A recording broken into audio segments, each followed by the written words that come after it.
prevail.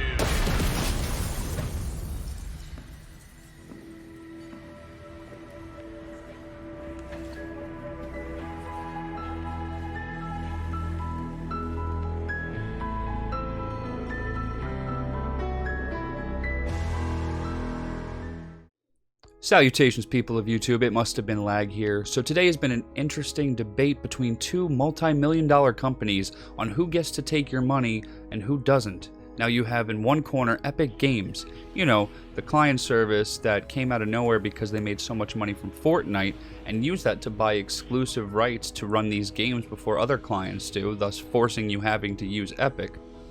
Good practice? I don't think so. It's anti-consumer. Versus Apple.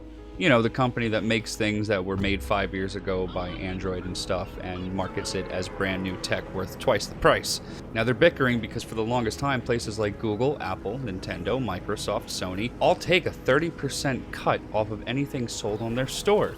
Guess who doesn't like that? Epic Game.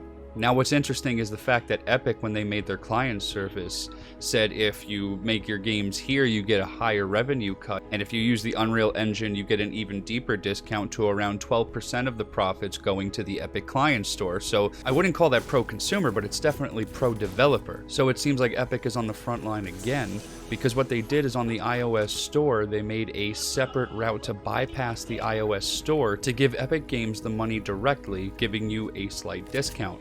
Apple saw that and they were not happy, immediately taking Fortnite off the App Store.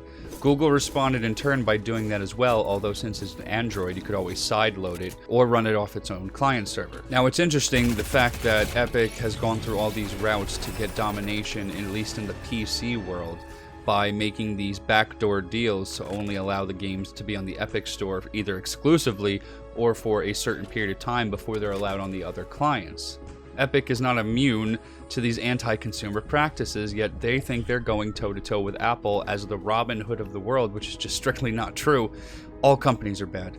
These two companies are no exception. It's all about the bottom line, which has always been the almighty dollar. Let's be real. Now, it's interesting timing for this to happen, as Microsoft's xCloud service was recently denied being on the iOS store, mostly because they don't have control over what goes on the app. And it also involves payment that doesn't go through the iOS store. Interesting. So today, when Epic Games did launch that side route service to give them the money directly, they obviously knew what Apple was going to do and had a video prepared to deliver to all its Fortnite fans in the Fortnite game. It's a parody based on Apple's own video called 1984, which is basically breaking the cycle of corporation, monopoly, greed, which they claim Apple has become the one thing they set out not to be. Like Epic is far from that itself. That being said, Epic is obviously trying to act like this is some grand gesture to free the people while we have actual things going on in the world which are much more important. They're trying to use Fortnite to develop their own proxy army to go up against Apple, like, you know, like siding for one corporation is going to be better than siding for the other. I don't know what they think they're going to get out of this. The fact is they all want our money. We should speak for the dollar, not them. Let's take a look at this article from PC Gamer by Andy Chalk. Epic doesn't want money, but it does want to break Apple's monopoly on iOS apps and payment. I'm going to stop them right there. Okay, they're not suing for money, but they know the whole reason they're doing this is to make more money than they would. I don't even... Okay, let's see what he has to say.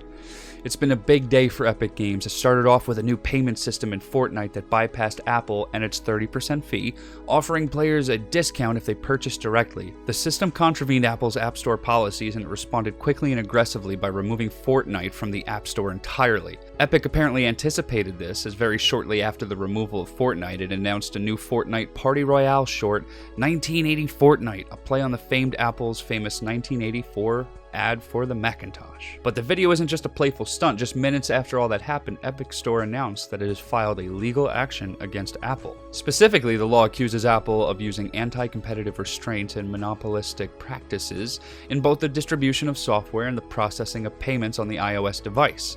At the same time, it notes developers on the other Apple hardware, such as Macs and MacBooks, are free to operate in an open market, using external stores or direct downloads with a variety of payment options and other more competitive processing fees.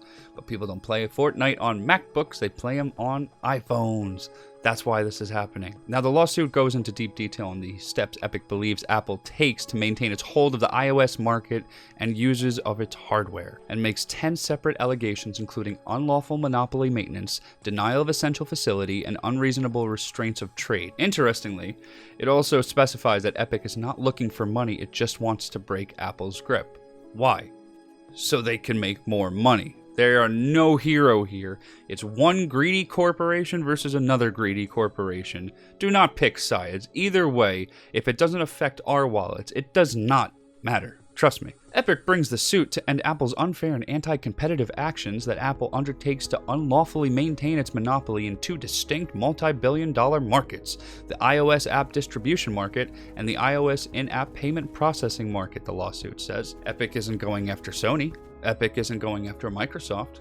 Epic also isn't going after Nintendo. I wonder why. Epic is not seeking monetary compensation from this court for the injuries it has suffered, nor is Epic seeking favorable treatment for itself, a single company. Instead, Epic is seeking injunctive relief to allow fair competition in these two key markets that directly affect hundreds and millions of consumers and tens of thousands, if not more, of third-party app developers.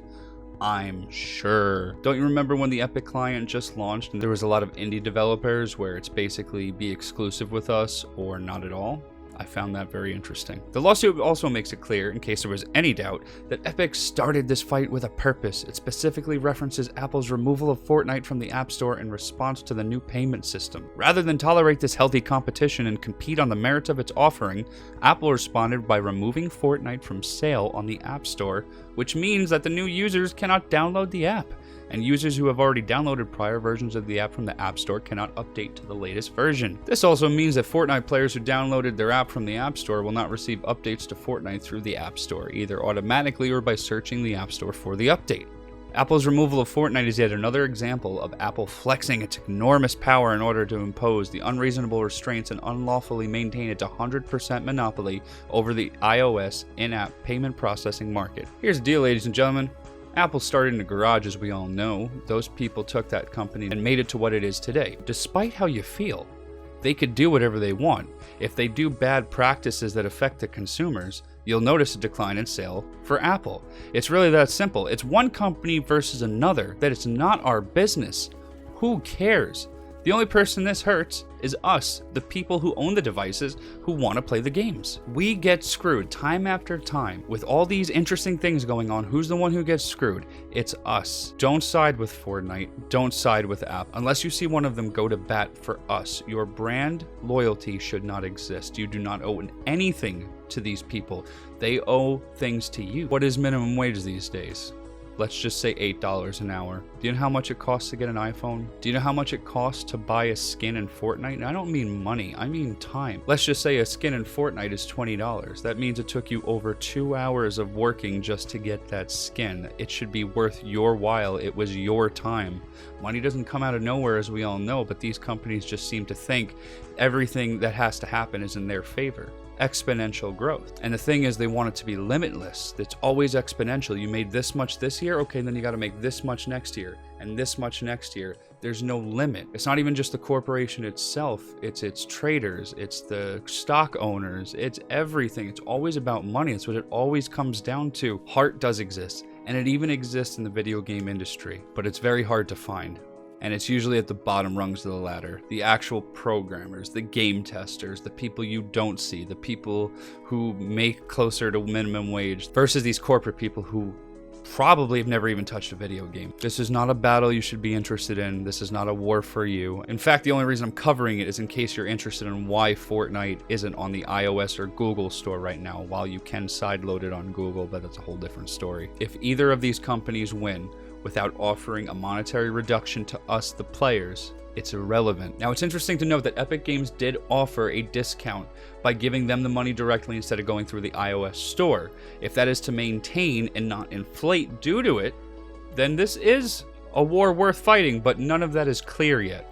All we know is these two are going against each other, and honestly, I don't give a damn who wins right now. Well, that wraps it up for now. I appreciate you checking out my video. Please like and subscribe if you like my work. I love you guys. I will be doing tons more. I hope to hear from you soon. Love you. Take it easy.